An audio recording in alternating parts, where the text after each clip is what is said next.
Hi there, my name's Jude Shingle, and I'm the Arts Program Director for the Erie Center for Arts and Technology. And today I want to talk about this piece of art. This is so big. Like, immediately I look at it and I just feel totally swallowed by it. I just kind of want to really stand back and take a moment.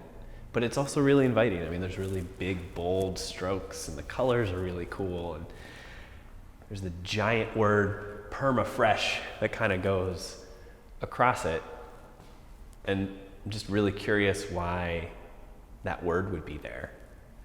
And the first kind of word I think about is permafrost, which is like where the ground gets so frozen, permanently frozen.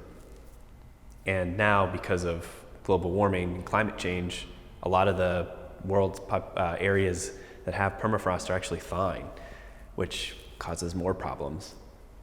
And when I think of that, it kind of reminds me of some of these things. You got this plant life, kind of almost like tropical plant life, but then also this big smudging out of some of it, almost like you're trying to ignore it or get rid of it.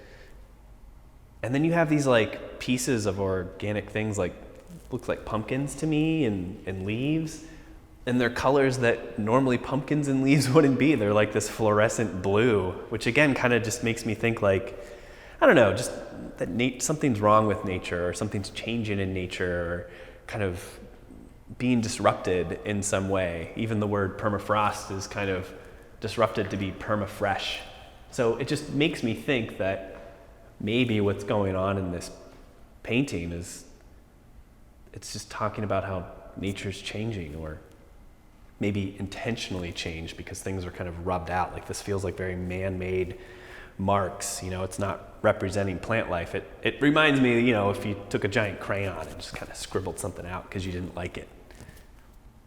Some other things that kind of catch my eye are just like the contrast that's happening. You have this really cool tree and just really simple lines of like how to do the bark. It almost looks like little J's kind of all the way through. And then you kind of have this really cool pine tree with these really cool brush strokes. And I can kind of get lost in the layers when you get really close, and that's really fun too. But maybe some of the things that I'm still confused about, which I think is really lovely about art, is just kind of, you know, like, what is this plant? Is it supposed to be a real plant? It's black and white, it's not really colored, and, you know, it kind of almost looks like it's bleeding on these edges, and kind of almost an afterthought compared to like all the really big plants and trees. So I have like more questions than answers when looking at this art, which I think is totally the point. I think it kind of gets you to question what's going on. And yeah, well, thank you for listening to me talk about this piece, and I'm be really curious to hear what you think is going on in this painting. Thanks so much.